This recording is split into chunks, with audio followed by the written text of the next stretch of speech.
Haut les mains.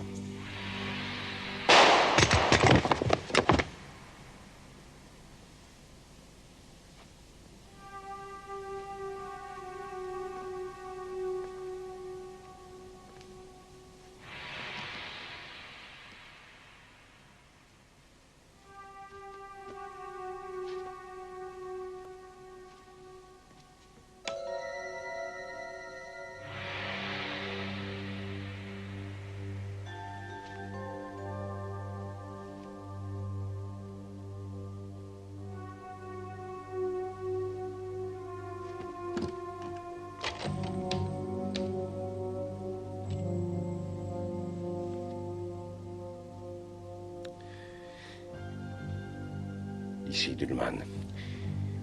Envoyez d'urgence une patrouille. Un rue Gustave Fretaille. Et aussi une ambulance. Un homme vient d'être tué. Abattu comme un chien. Et le meurtrier est laissé en liberté. Croyez bien, Madame Ziffert, que je réprouve autant que vous qu'on fasse justice soi-même. Mais il est prématuré de parler de meurtre. Pourquoi? C'est pourtant lui qui a tué mon mari. Votre mari était entré par effraction dans cette villa et il est probable qu'il ait tenté de se défendre à l'arrivée du propriétaire. Comment aurait-il cherché à se défendre alors qu'il n'était même pas armé? Mais peut-être a-t-il eu une attitude menaçante qui laissait croire qu'il l'était. Et l'autre aurait tiré tout de suite, comme ça, en pleine tête, sans viser dans les jambes, sans tirer en l'air. Je vous comprends, Madame Ziffert, mais je ne vois vraiment pas en quoi ni comment je pourrais vous aider. Je vais vous expliquer. Le procureur va requérir contre le tireur. C'est son rôle. Et s'il se révélait en cours d'instruction qu'on puisse contester la légitime défense, alors le tireur devra en répondre devant le tribunal. Vous y croyez? C'est un Dulman. Oui, alors? Alors, avec la fortune qui est la sienne, Dulman confiseur, Dulman chocolat, Dulman biscuit... Vous semblez avoir une confiance modérée en la justice. Écoutez, je suis désolée, maître, mais quand je lis ce titre, un châtiment mérité... Ce sont les journalistes. Il ne faut pas confondre la presse et la justice. Peut-être a-t-il été manipulé malgré lui. Peut-être a-t-il été contraint d'entrer dans cette villa. Il n'a jamais rien eu à voir avec la police, je vous jure. C'était un homme honnête. J'en suis certaine, il a été attiré dans une affaire louche. L'enquête policière sera en mesure de nous éclairer. Oui, mais est-ce que je ne peux vraiment rien faire? Je ne vois guère qu'une seule démarche à vous conseiller. En tant que veuve, il vous reste la possibilité de vous constituer partie civile contre Dulman. Je devrais donc le citer en justice? Non, c'est assez différent, mais... En tant que partie civile, vous êtes une sorte d'auxiliaire privé agissant aux côtés du ministère public. Vous avez accès au dossier, vous avez le droit d'intervention en cours de procédure et même celui d'interroger les témoins. Il vous est possible de contester les dépositions. Oui, mais je ne suis pas du tout familiarisée avec ces choses-là. Il suffirait d'être représenté par un avocat. Et ce serait vous? Oui, si vous le désirez.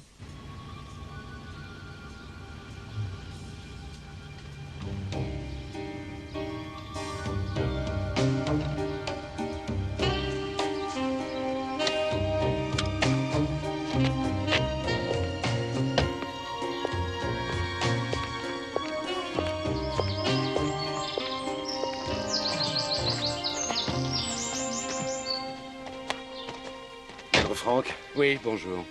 Dillman, enchanté. Je vous remercie de vous être déplacé. Puis-je vous présenter mon épouse? Bien sûr. Angie.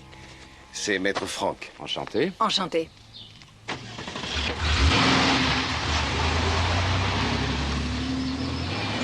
vous demande de l'excuser, elle est encore sous le choc. Venez. Je ne saurais vous dire à quel point je suis consterné. Comment imaginer un événement aussi imprévisible? C'est complètement fou. Ça dépasse la notion de l'accident. C'est tout simplement incroyable. Alors écoutez, le moins que je puisse faire, maître, c'est d'essayer d'atténuer, s'il est possible, la douleur des proches de la victime. C'est pourquoi je vous prie de remettre à votre cliente ce chèque de ma part. Vous désirez un reçu? Ah non, docteur Franck. Je souhaite également vous charger de lui transmettre l'expression de ma profonde sympathie et de mes sincères condoléances. Vous pouvez compter sur moi. D'ailleurs, si besoin est, je pourrais envisager d'être plus généreux. Comment l'entendez-vous? Un second chèque n'est pas à exclure, le cas échéant. Ah oui, alors allez-y. Sous certaines conditions. Pouvez-vous les préciser? J'y ai longtemps réfléchi.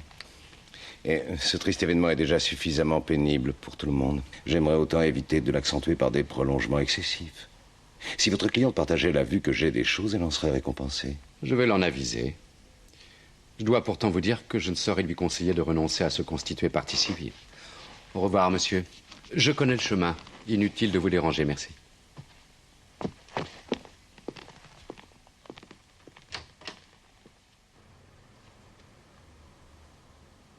Alors en plus, il veut m'acheter. C'est une honte. Non, non, non, attendez, ne le déchirez pas. Mais je ne veux pas accepter d'argent de ce meurtrier. Vous pourriez faire bon usage de cet argent. Comment? Vous êtes sûr que votre mari a été entraîné malgré lui dans cette affaire? Certaine.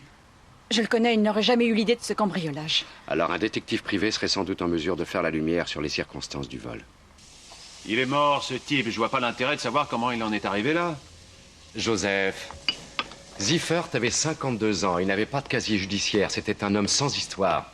Depuis 35 ans, il était jardinier. Compétent et sérieux au travail, pauvre mais honnête. Tu peux m'expliquer comment un type comme ça devient d'un seul coup cambrioleur? Par stupidité, tout simplement. Tu te rends compte s'introduire dans une villa sans s'assurer qu'elle est inoccupée. Seuls les débutants sont aussi stupides. Ah oui? Et comment un débutant a-t-il réussi à se procurer un tel tuyau? Qu'est-ce que tu crois? Par le bottin? A, B, C, D. D comme Dullman. C'est clair, chez un grand bourgeois, il y a toujours une bricole à prendre. Si Ziffert n'était pas mort, il serait maintenant millionnaire. C'est vrai? Bijoux, bons du trésor, argent liquide. Mais c'était quand même pas à portée de main. Non, non, non, non, non. En temps normal, non. Mais Dullman avait justement son coffre en réparation. Comme tu vois, un tuyau qui valait de l'or. Et le voleur n'a pas laissé de trace ailleurs. Non, il est allé tout droit où se trouvait l'argent, donc il était informé. Alors ce n'était pas un hasard si l'alarme n'a pas fonctionné. L'alarme ne marchait pas en 2 endroits différents. Ça également, il devait le savoir. Oui, mais comment? Il y a moins de 5 minutes, je te suggérais d'essayer de le découvrir. Et par où je commence? Ziffert travaillait dans un club de golf avec d'autres jardiniers. Et Dullman a un jardin magnifique, je présume. Bien vu. Un tuyau entre jardiniers? Je n'ai pas à m'immiscer dans ton métier, mais si j'étais détective, je commencerais à chercher de ce côté-là. Bon sang, un club de golf. Qu'est-ce qu'il y a? Mais ça va m'obliger à mettre une veste.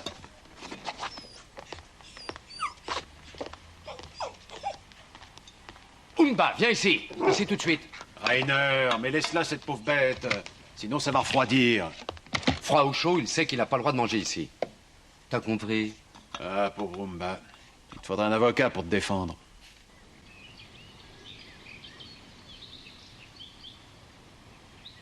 Vous me parlez de son intégrité, Madame Ziffert. Moi, je veux bien, mais il est tout de même entré dans cette villa par effraction. Mais sûrement pas de son plein gré, croyez-moi. Qui pourrait l'y avoir forcé? J'en sais rien. Mais vous, vous pensez qu'il y a été contraint par quelqu'un? Oui, absolument. Et qui sont ses amis? Vous les connaissez? Il n'en avait pas, nous vivions très retirés. Enfin, il devait avoir quand même un ami ou un proche quelque part. Oui, son frère, il allait le voir 2 fois par an et il habite Munich. Et qui d'autre? Il avait bien des collègues qu'il voyait peut-être en privé après son travail. Il m'en aurait parlé si ça avait été le cas. Il n'allait pas au café? Il ne jouait pas aux cartes? Ni au bowling non plus? Non. Personne à part Madame Chimek. C'est la voisine et il bavardait avec elle de temps en temps. Ah oui, et le bookmaker, bien sûr. Un bookmaker? Mon mari lui remettait régulièrement ses paris. Parce qu'il était joueur? Seulement aux courses. Il adorait ça.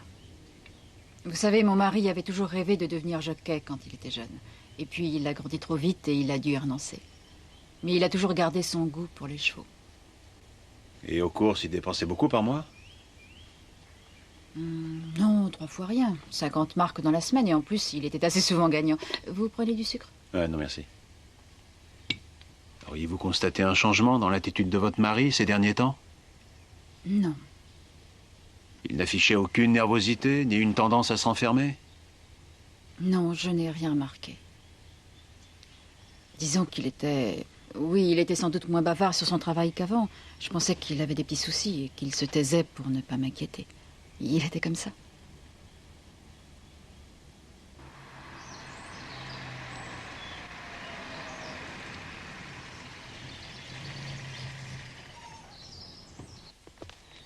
Parfait. Où dois-je aller? Nulle part. Vous attendez, un vigile viendra vous chercher. Oh, c'est pas la peine, dites-moi seulement où sont les jardiniers. Seuls les membres sont autorisés à pénétrer dans le club. Ah bon?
Que voulez-vous que je vous dise?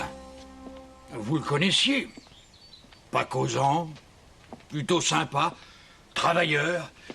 Comme collègue, rien à lui reprocher. Mais lui, un cambrioleur, ça ferait rigoler tout le monde. Ouais. Oh, c'est triste de finir comme ça. Salut. Salut. Salut. Encore un nouveau? Non, c'est un parent à Max qui vient chercher ses affaires. Ah bon? Au fait, je voulais vous demander, vous n'avez rien remarqué chez mon cousin ces derniers temps? Je veux dire, il était comme d'habitude? Comme d'habitude? Ouais, je crois. Ah, vous en posez des drôles de questions. Ah oui, c'est normal. Hein. Mon cousin qui passe pour un voleur, ça faut vous dire si ça surprend. Tu te souviens pas? Il y avait bien eu cette histoire de tondeuse. Exact. Et c'est quoi cette histoire? Pour y comprendre quelque chose, faut d'abord savoir que notre chef, c'est une parfaite ordure. Salut. Alors, c'est vous, Matula? Ouais, c'est moi. Bonjour. Prenez les affaires de Giffert, en vitesse, et disparaissez. Eh oh, et doucement. Pourquoi? Monsieur est fragile? Allez, magne-toi.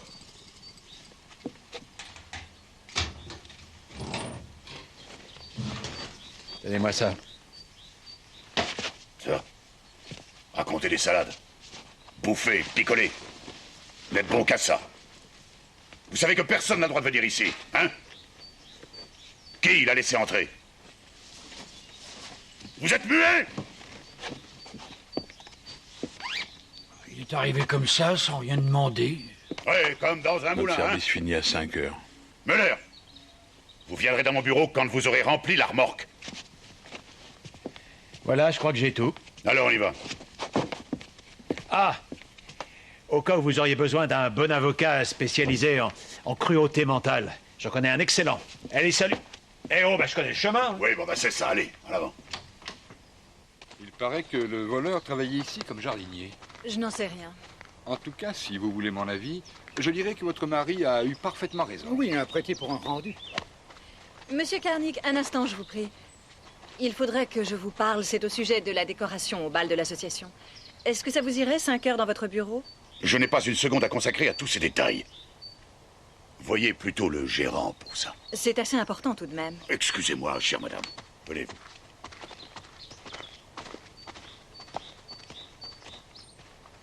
Eh ben, dites donc, hein, vous êtes vraiment un dur. Moi qui pensais que vous réserviez toutes vos humeurs qu'à vos subordonnés. La ferme. Je vous en prie.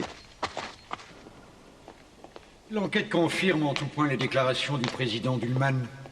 Il a cru que la perceuse que Ziffert tenait à la main était une arme à feu. Il a donc tiré, se croyant en état de légitime défense. Une réaction de panique tout à fait compréhensible. Monsieur le procureur, permettez-moi de ne pas partager cet avis. Dullman est un chasseur averti, très familiarisé avec les armes à feu. Malgré cela, il abat le cambrioleur au lieu de se contenter de le neutraliser. Est-ce que vous pouvez expliquer cela? La seule source de lumière était une lampe torche que Ziffert braquait sur Dullman. Et Dullman, de ce fait, était dans l'incapacité de viser où que ce soit. Il a donc tiré au jugé. Au jugé, c'est vite jugé. Il l'a tiré comme un lapin, comme à la chasse. Je vous en prie, cher maître. Prétendez-vous que le président Dullman ait délibérément cherché à le tuer? C'est la version de ma cliente, en tout cas. De toute façon, Dullman s'est comporté imprudemment. Et dans quelle mesure, ce sera au tribunal de nous le dire. Écoutez, mon cher confrère, lorsque disparaît une vie humaine, c'est toujours tout à fait navrant, surtout dans des circonstances aussi tragiques, car il s'agit... Oui, abrégeons. Vous voulez entamer une procédure? Je suis désolé, monsieur le procureur, je ne puis accepter cette version et je porterai plainte. Il serait souhaitable que nous ramions dans le même sens. Oui, je suis aussi de cet avis. Alors tâchez de réfléchir. Bien sûr, mais faites-en autant.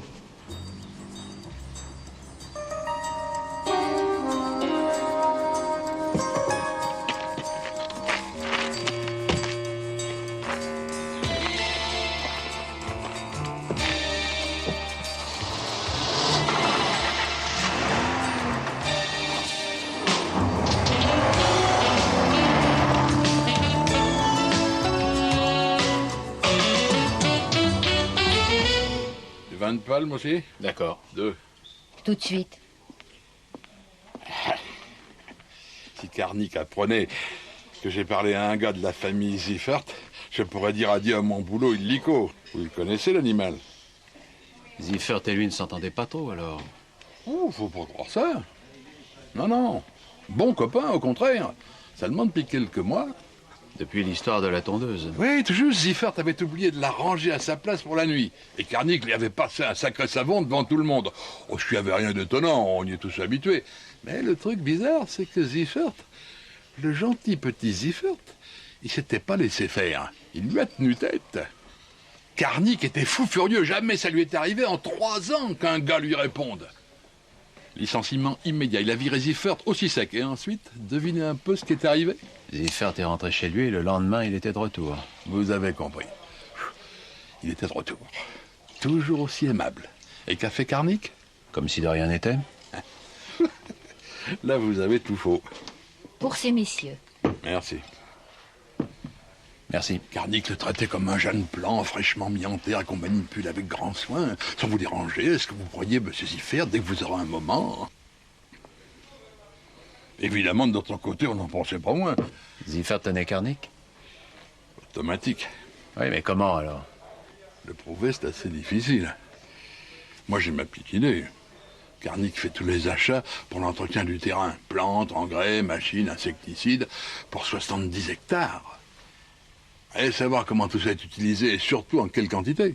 Double comptabilité. Je vous donne un exemple. Vous commandez 50 lauriers roses. Vous vous contentez d'en planter 30. Ça fait une différence d'environ 1200 marques. Vous pensez que Ziffert s'en était aperçu? Bon, c'est évident. Mettez le nez dans les comptes de Karnik et on n'entendra plus jamais parler de lui. Je n'ai pas ce pouvoir, je regrette. Vous n'êtes pas de la criminelle? Je suis seulement détective privé, c'est assez différent. Moi qui espérais que vous alliez nous débarrasser de cette ordure. Ce serait riche d'enseignement de se pencher sur le passé de son contremaître. C'est déjà fait. Écoute.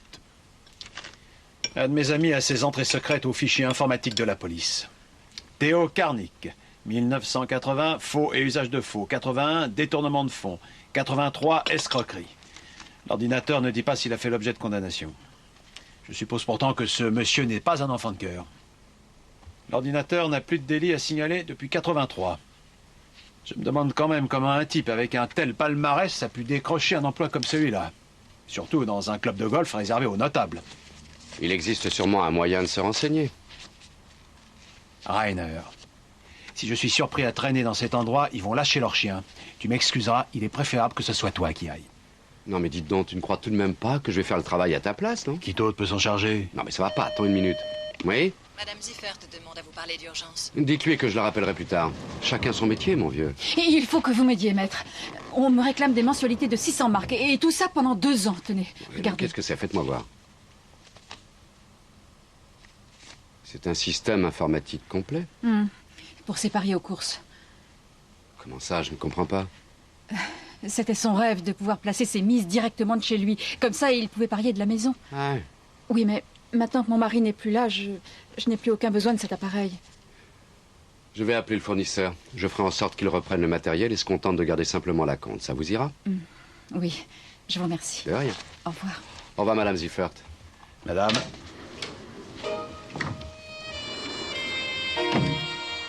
Eh oui.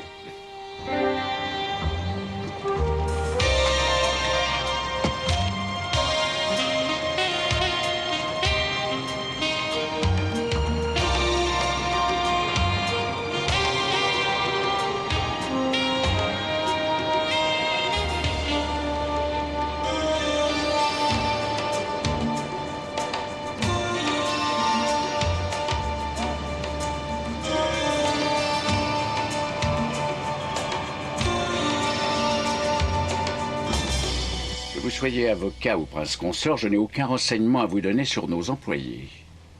Très bien. Si je ne les obtiens pas, vous devrez les communiquer à d'autres. J'en serai seul juge. Au revoir, monsieur. Attendez un instant. À d'autres. Mais quels autres? Oh, vous devriez en avoir une petite idée. Vous menacez de m'envoyer la police. Pourquoi? Auriez-vous des raisons de la craindre? Écoutez, vous paraissez ne pas comprendre. Nous avons une clientèle triée sur le volet dans ce club et je suis très attaché à ce que nos membres ne soient pas importunés. Alors, en ce qui concerne Karnick, que voulez-vous savoir? Je voudrais savoir depuis quand il a été engagé au golf et dans quelles circonstances précises. Ça fait 3 ans qu'il est ici, dans des conditions habituelles. Ça veut dire quoi, habituel? Le poste de contremaître était disponible et nous avons passé une annonce dans la presse. La candidature de M. Karnick présentait les meilleures références. Et quelles étaient ces références? Entre autres, une recommandation personnelle signée de notre président-directeur général, M. Dullman. Des biscuits, Dullman? Vous le connaissez aussi. En effet. Et je commence à y voir plus clair. Au revoir, monsieur.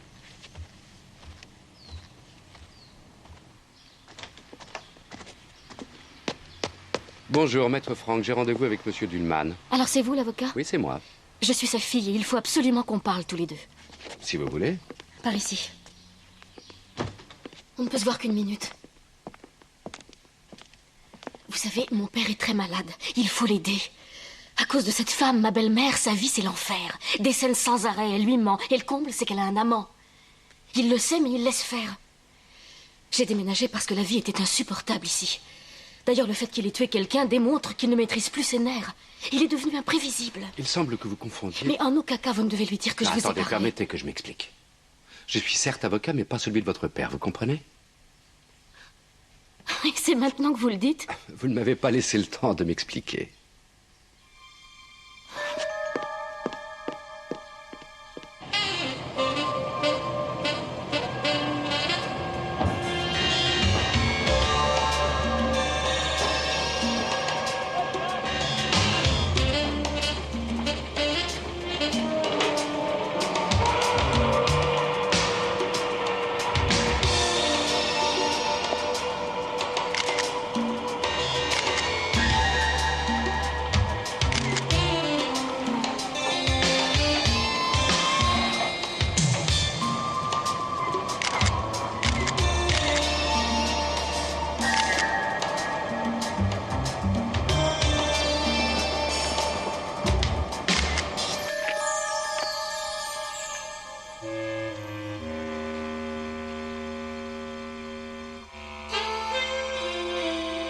Entrez. Merci.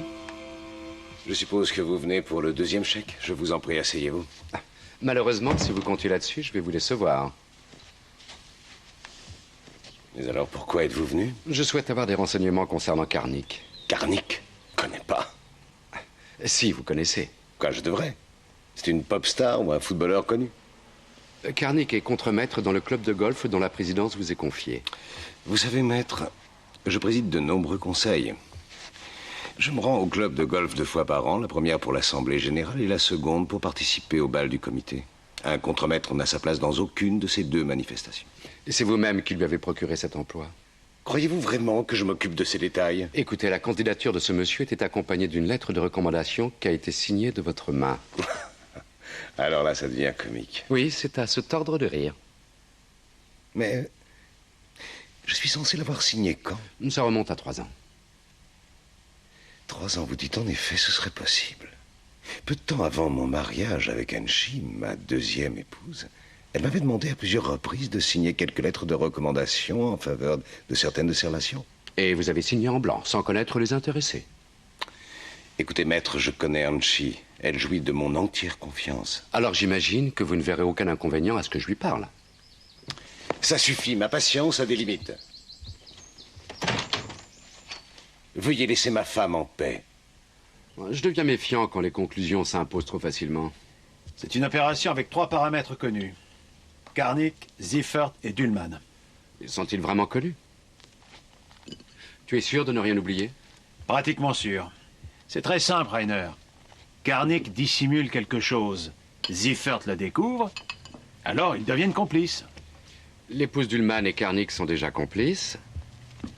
Alors ils forment une association à 3 et le trio décide de cambrioler la villa du président. La femme fournit les renseignements, Karnick se charge de l'organisation et Ziffert de l'exécution. Non, j'y crois pas trop. Mais qu'est-ce qui te gêne là-dedans? Le fait, par exemple, que la femme veuille dépouiller son mari. On se demande pourquoi. Elle a déjà tout. Bah oui, alors. Je reconnais qu'elle a quand même une liaison. Et cette liaison avec Karnick tout laisse à penser qu'elle l'avait déjà avant d'épouser Dullman. Oui, continue, vas-y. Pourquoi n'a-t-elle pas épousé Karnick? Parce que ce triste sire était complètement fauché. Tout juste. Le nanti, c'était Dullman. Tu voudrais me faire croire qu'elle a décidé de l'épouser, suivant le projet diabolique de le dépouiller après coup avec son amant? Non, j'irai pas jusque-là. Ah bon, j'ai eu peur. Mais retenons l'hypothèse que l'épouse Dullman, Ziffert et Karnick soient en effet complices. C'est une combinaison idéale. Mais comment expliquer ce comportement stupide? Ziffert ne prend aucune précaution en entrant dans la villa, comme s'il avait pensé être tout seul. Mais ce n'était pas le cas, Dullman était là. Mais alors pourquoi? C'est exactement ce que demain je vais tenter de savoir. On dirait que ton steak prend en feu. Tu devrais aussi te pencher sur autre chose. Sur ce que c'est la fille Dullman. Elle déteste sa belle-mère. Tu veux un verre avant de partir? Ah non, j'ai pas le temps, moi je travaille. J'irai chez l'Indien, je prendrai une saucisse au curry, sur le pouce, avec un demi. Le travail d'abord. Ciao, Rainer. Salut, Joseph. Parlez au président. Où vous croyez-vous? Dans une baraque à frites? Téléphonez et prenez rendez-vous à l'avance. C'est urgent et personnel. Oui, je connais le truc. Vous ne rendez pas service à votre directeur si vous m'envoyez. Je connais ce truc-là aussi. Je connais tous les trucs, alors pas la peine de vous obstiner. D'ailleurs, monsieur le président est en conférence. Eh bien, ce truc-là, je le connais aussi. Je pourrais ne pas insister, mais cela mécontenterait monsieur Dullman. Oui, bien entendu. Portez-lui ce message. S'il souhaite me voir, c'est lui-même qui en décidera. Vous n'y voyez pas d'inconvénient. Une enveloppe, s'il vous plaît. Merci. Vous avez peur que je lise votre mot? Plus maintenant, chère madame.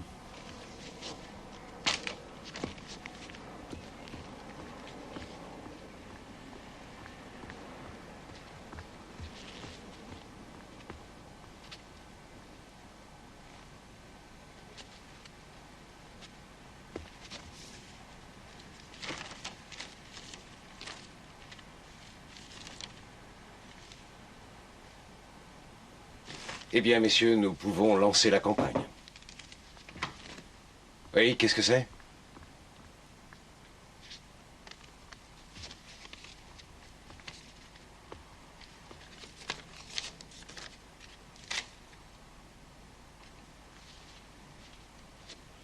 Je vous prie de m'excuser un instant, messieurs.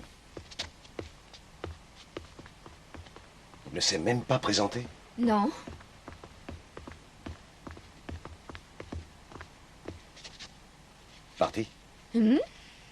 Comment était-il? La cinquantaine, des vilaines manières, la tête fripée comme un lit pas fait. Le genre fouineur? Non, le genre mendiant. Ouais, oh, c'est presque la même chose. Les fouineurs sont des gens qui mendient l'information. Vérifiez qu'il ne manque rien.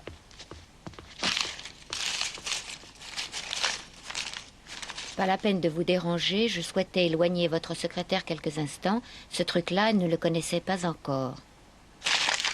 Crapule.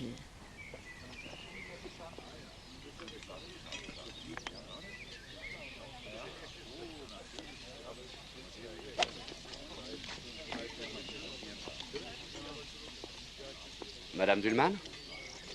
Nous nous connaissons? Une brève rencontre. Je ne me souviens pas. Je m'appelle Frank, vous permettez? Je vous en prie, la terrasse est ouverte aux membres. Je ne suis pas membre. Pas encore. C'est la raison pour laquelle je souhaitais vous rencontrer. Je me suis laissé dire que vous connaissiez tout le monde ici et que vous pourriez me renseigner. En effet, vous frappez à la bonne porte. Que voulez-vous savoir? Eh bien, je suis en approche d'un âge où le golf pourrait présenter d'appréciables avantages. Un peu de mouvement, de l'air frais, une agréable atmosphère.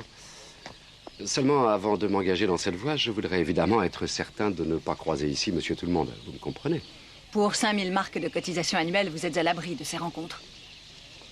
Vous êtes avocat? Oh, vous êtes très observatrice. Disons que j'ai plutôt une bonne oreille. D'après vos questions, vous cherchez à savoir si professionnellement le golf est rentable pour vous. Vous me donnez des idées que j'avais jusqu'ici négligées. Ne me racontez pas d'histoire. On trouve énormément d'argent ici. De nombreux clients potentiels, surtout pour un avocat. Mais si c'est ça qui vous attire, vous serez déçu. Il vaut mieux choisir le billard. Le club est déjà plein d'avocats à l'affût de leur butin. Il n'y a pas que les avocats, je présume. Pardon? J'imagine qu'il n'y a pas que des avocats qui sont à la recherche d'un butin. L'employé que votre mari a tué travaillait également ici. Je suppose que ce n'était pas vraiment dû au hasard. Je me souviens d'où je vous connais. Vous êtes passé chez nous voir mon mari. C'est exact. C'est à sa demande que vous êtes là? Pourquoi voudrait-il que je vous parle? Vous lui direz... Non, rien.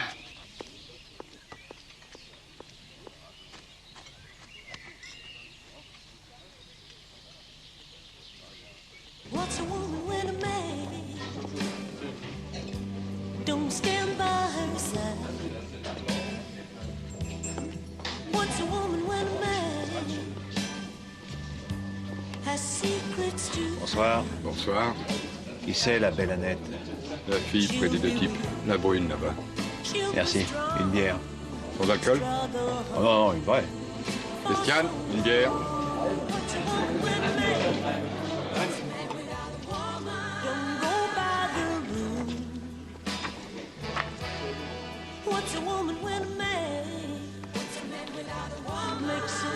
Vous voulez quoi? Ce n'est pas l'entente cordiale entre votre belle-mère et vous. Pas vraiment. Et vous croyez que ces photos vont m'intéresser? J'ai ça dans l'idée. Vous avez perdu votre temps, dommage pour vous. Vous êtes en retard d'un métro. Moi ou les photos? Les deux.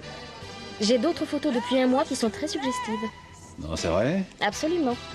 Et j'ajouterais que c'est un vilain métier que vous faites. Votre bière. Merci. Je m'en accommode et en outre, je suis payé pour le faire.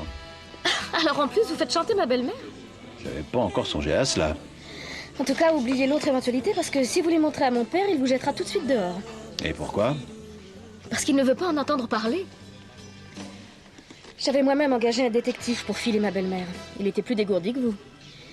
Il a pris des photos très compromettantes qui vous auraient excité. Mon père y a jeté un regard indifférent. Il m'a ordonné de les détruire et surtout de ne pas les montrer à qui que ce soit, encore moins à elle. Tellement il avait peur de la perdre. Et j'avais pensé, évidemment, qu'il allait tout de suite divorcer en voyant ces photos. Donc votre père n'ignorait pas cette liaison? Bien sûr que non. Avant, c'était quelqu'un, mon père. Devenu une lavette. Docile comme un toutou de salon. Il préfère partager cette grue avec un majordome repris de justice plutôt que de la quitter. Contremaître. Ça change quoi? Alors vous savez ça aussi? Votre détective n'est pas le seul dégourdi de la corporation. Et vous m'avez fait croire que vous travailliez pour votre compte. Jamais je n'ai prétendu ça. Pour qui travaillez-vous alors? Ce n'est pas un secret, rassurez-vous. Pour Madame Ziffert. Pour la femme du... Exactement, mais n'allez pas en conclure pour ça. Ah, ça c'est la meilleure. Et la conclusion, c'est que vous m'avez bien eu. Il t'embête, ce type? Quel idiote. Vous ne croyez pas que vous seriez plus à votre aise dans une maison du 4e âge, vous? Bah les pattes, sinon tu vas me forcer à t'en coller une malgré mon arthrite. Ma carte si besoin est. Je n'aurai aucun besoin de vous. Je peux sortir, oui?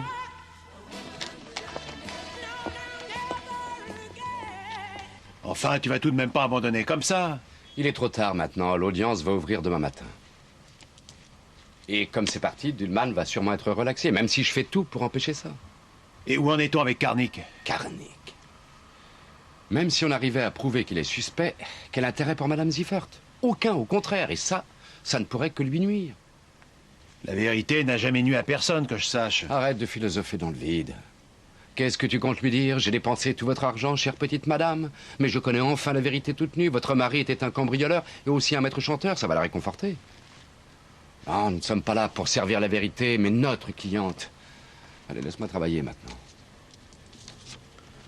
Très bien.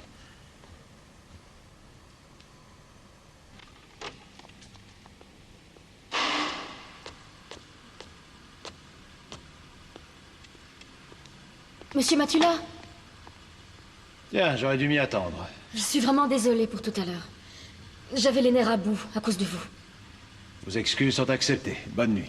Il faut que je vous parle. Demain. Je vous en prie, c'est très important. Bon, alors, si vous insistez.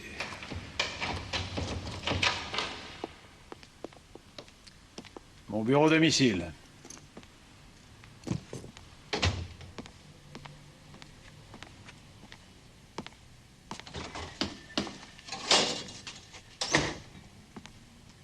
Vous voulez boire quelque chose? Non. Si, je veux bien. Un Cuba libre? Non, mais vous croyez où? Dans une boîte? Whisky ou bière? Alors rien, merci. Je peux commencer? Je vous écoute. En travaillant pour Madame Ziffert, comment en êtes-vous arrivé à ma belle-mère? Il existe un lien entre Ziffert et votre belle-mère, et ce lien, c'est Karnik. Tout donne à penser que c'est Karnik qui a poussé Ziffert à s'introduire chez votre père. Et vous croyez que c'est ma belle-mère qui aurait incité Karnik à le faire? C'est possible. Mais alors c'est fantastique! Fantastique. Mon père allait se faire voler, et qui plus est, par sa propre femme. C'est l'occasion rêvée, vous comprenez? L'occasion unique. Et mon père va devoir enfin ouvrir les yeux. Monsieur Matula, je vous engage immédiatement. Doucement, c'est difficile de servir les deux parties à la fois. Oui, mais si je vous demande de venir avec moi chez mon père et de lui montrer les preuves que vous détenez... Ce sont des soupçons fondés, non pas des preuves au sens légal du terme. D'accord, mais vous accepteriez? Oui, volontiers. Mais sous réserve d'y aller tout de suite. Ah, il est tard maintenant et mon père se présente à l'audience demain. Justement. Tout de suite ou jamais. Alors on y va. Est-ce que je peux téléphoner? Je vous en prie.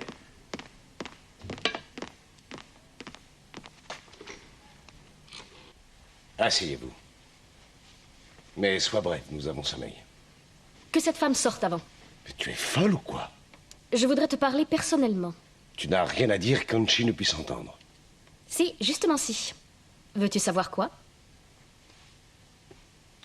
Anchi, laisse-nous une minute, tu veux?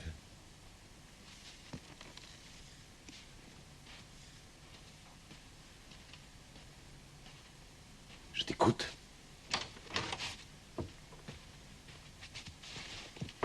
Elle et son amant, plus cet homme que tu as tué, c'est ensemble qu'ils ont mis au point le cambriolage. Ta propre femme. Comment peux-tu la haïr autant? Ce monsieur en possède les preuves. Ce que j'ai découvert indique clairement que votre femme, Karnik et Ziffert... Mais c'est absurde! ...étaient complices lors des cambriolages. L'installation du nouveau coffre, la cachette de l'argent, les lacunes au niveau de l'alarme. Qui d'autre que votre femme pouvait connaître ces détails? Ce que vous dites est monstrueux! Votre femme était au courant que vous partiez en voyage le 19, mais savait-elle que ce départ était reporté? Arrêtez cette comédie!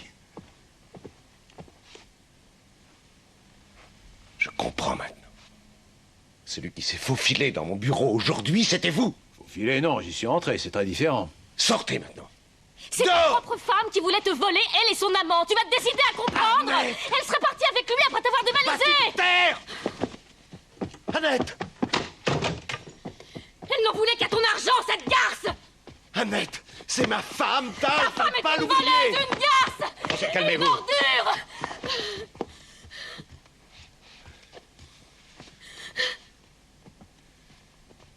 Ou tu lui interdis cette maison définitivement, ou c'est moi qui m'en vais. Anchi, tu ne vas pas t'y mettre, toi aussi. Elle ne pense pas à ce qu'elle dit. Elle est sur les nerfs, comme nous tous. Décide-toi. Dis-lui toi-même.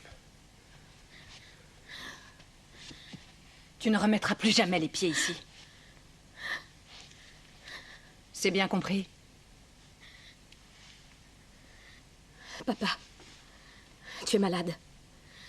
Et c'est grave. Mais je sais comment traiter ta maladie. Je vais te décontaminer de ton virus.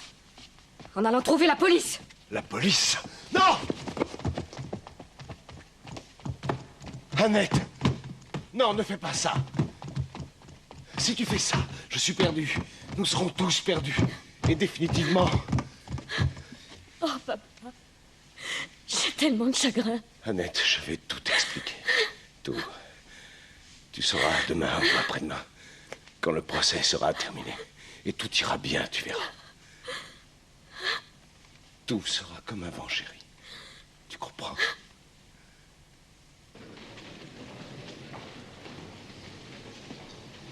Oui, mais on va m'obliger à parler.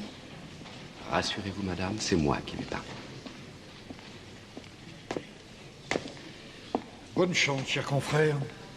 Je vous remercie, et à vous aussi.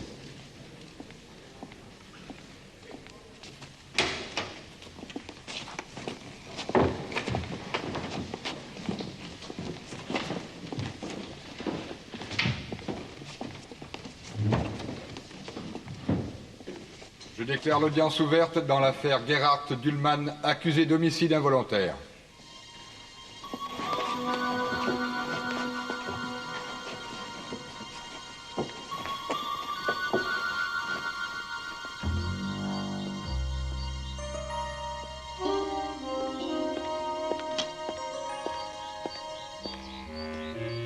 Oui, vous désirez? Bonjour. Où pourrais-je trouver Monsieur Karnick? Il n'est pas dans son bureau? Oui, c'est possible, mais où est-ce? Je vous demande un instant. Monsieur Mayer.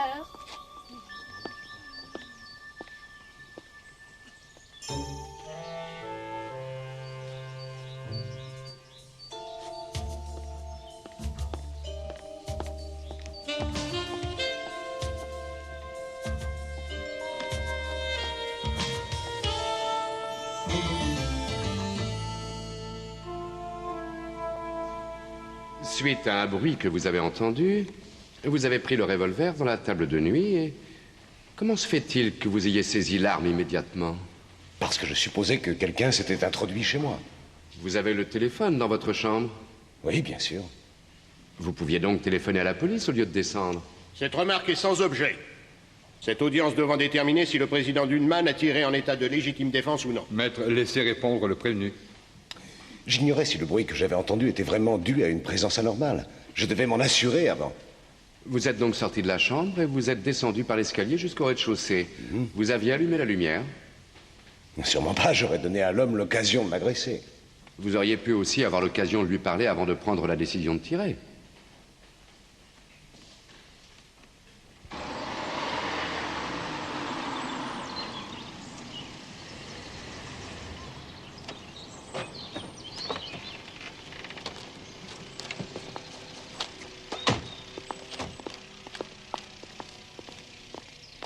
Permettez-moi de vous aider, mademoiselle. Oh, volontiers. C'est très aimable à vous. Ah, c'est dans ma nature. Et c'est sur mon chemin.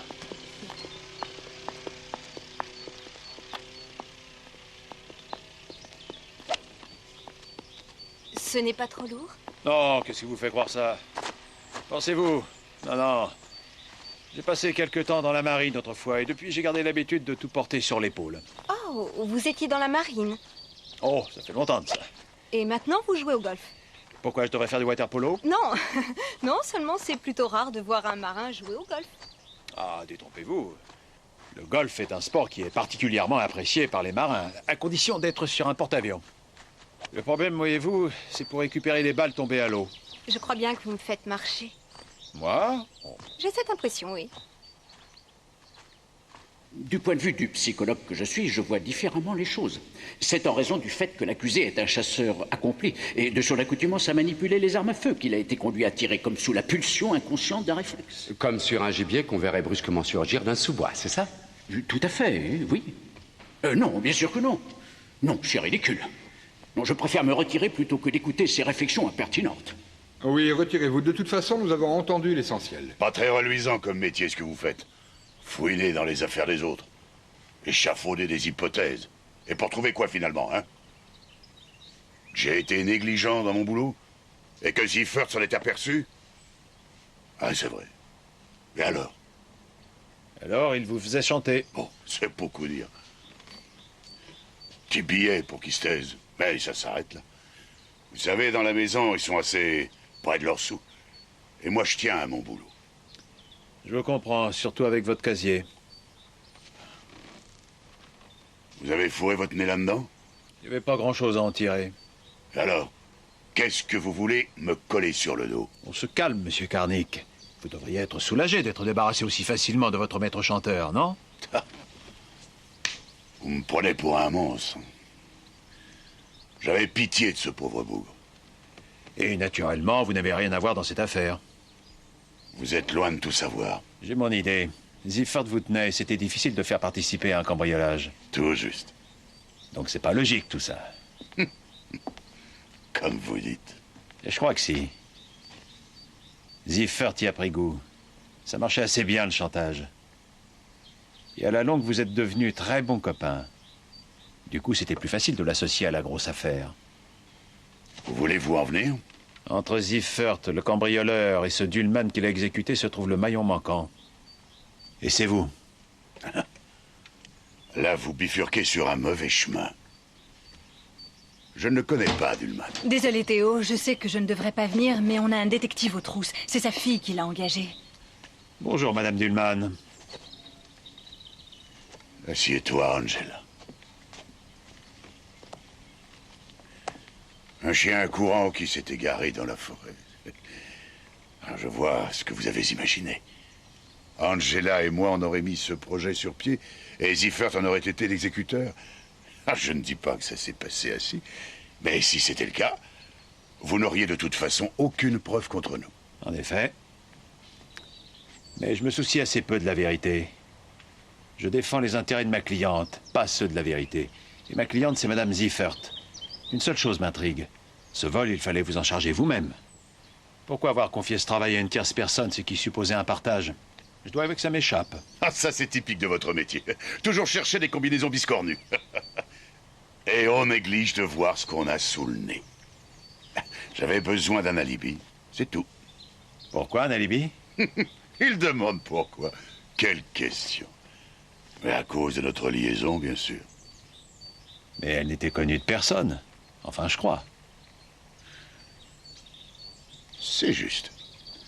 1-0 pour vous. Mais tout ça n'est qu'un jeu sans conséquence. Détrompez-vous, 2 personnes étaient au courant. Monsieur Dullman et sa fille. Non, c'est pas vrai, j'y crois pas. Vous n'y croyez pas, mais vous aviez quand même des doutes. Des soupçons sérieux. Car le plan semblait trop parfait. L'argent se présentait sur un plateau. Il suffisait de l'empocher. Ça vous a rendu méfiant. C'est sans doute pour ça que vous avez lancé un appât. Un homme de paille, en quelque sorte.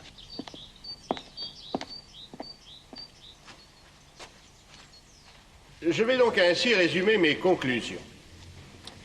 Mon client ici présent n'a nullement agi de façon irresponsable, et encore moins avec négligence. Devant l'attitude menaçante qu'affichait le cambrioleur... Est-ce que ça veut dire qu'ils vont la quitter? Ça ne veut pas dire grand-chose, mais ce n'est pas exclu. Mais alors c'est ça la justice? A conduit mon client à adopter un comportement défensif pour assurer la sécurité de sa personne. Nous connaissons les conséquences fatales de ce comportement, et nous les déplorons. Mais elles étaient imprévisibles, et en aucun cas imputables à une supposée négligence de mon client. L'agresseur, au moment de l'irruption de M. Dullman dans la pièce, a réagi avec une telle précipitation qu'il a trébuché. Et la balle, au lieu de toucher l'agent On a du nouveau. l'a atteint dans la zone crânienne. Par le fait, s'il advenait que l'acquittement soit écarté, dans un cas aussi flagrant de légitime défense, je mets en garde la Cour des conséquences qui pourraient résulter d'une atteinte à un droit aussi fondamental dont dispose tout citoyen de ce pays de défendre ses biens et sa personne. La Cour va se retirer et procéder aux délibérations. On vient de me transmettre des informations de dernière heure qui paraissent de nature à modifier le sens de ce procès. Je souhaite que la Cour m'autorise à lui en faire part. Je demande que la séance soit suspendue. Pourtant, les faits nous paraissent suffisamment clairs. Le motif de votre requête doit être déterminant pour que j'ordonne une suspension de séance. Il ne s'agit plus d'homicide involontaire. Il s'agit d'un meurtre. Oh.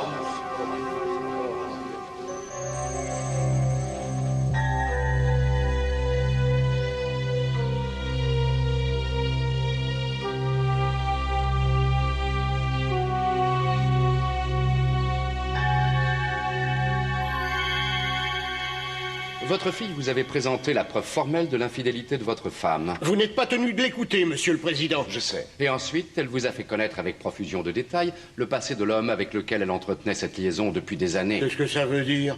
Je voudrais vous parler en privé. Non, laissez. C'est alors que vous décidez de tuer son amant. Papa. Mais pour mener ce projet à bien, il fallait que votre femme ignore que vous connaissiez sa liaison. C'est pourquoi vous interdisez à votre fille de parler. Et vous préparez votre piège. La passe et l'argent, énormément d'argent, est accessible sans aucune difficulté. Le coffre en réparation, les espèces à portée de main constituent les éléments essentiels du piège, auquel s'ajoute le fait que vous deviez vous rendre à Hambourg. Je suppose que votre femme n'était pas censée non plus être chez elle ce soir-là.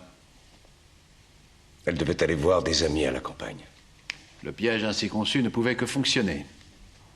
Monsieur le Président. Non, laissez. Je vous tiens quitte de ma défense. Parfait. Il a effectivement fonctionné. Seulement voilà. Ce n'est pas Karnik qui a été exécuté, c'était un inconnu. Un crime parfait, mais avec erreur sur la victime. Pas parfait. Hélas. Trop parfait. Si parfait que Karnik s'est méfié et qu'il a délégué Ziffert sur les lieux à sa place. Au cas où il se tromperait, il se bornerait à partager le butin avec lui. Et dans l'hypothèse contraire, Ziffert y laisserait sa peau, le débarrassant du même coup d'un maître chanteur encombrant.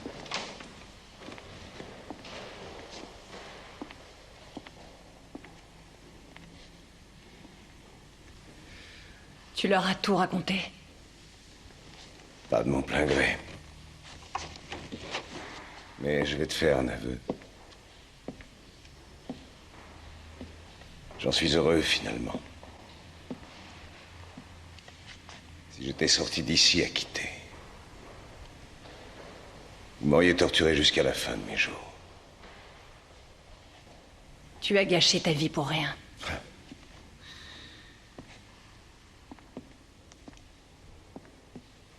Je l'avais déjà gâché le jour où je t'ai épousé.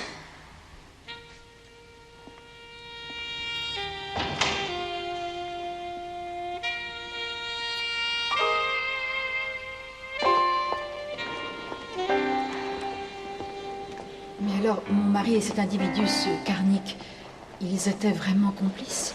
Non, disons plutôt qu'ils avaient quelques intérêts en commun. Mais lesquels?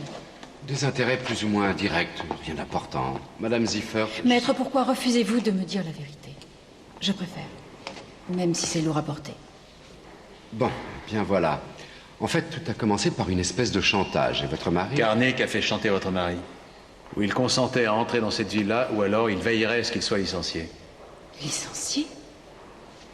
Mais à son âge, il ne s'en serait jamais remis. Oui, il aurait eu des difficultés à retrouver du travail. Votre mari était de ce fait pris au piège. Il n'avait pas d'autre solution, si j'ai bien compris, que d'accepter de cambrioler cette ville-là. C'est ça.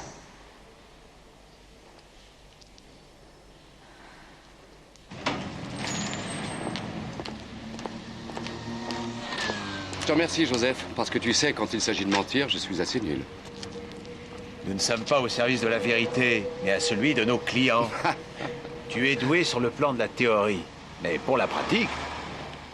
Alors là, pour la pratique, tu serais perdu sans moi. Ah, je suis obligé de reconnaître que tu as raison.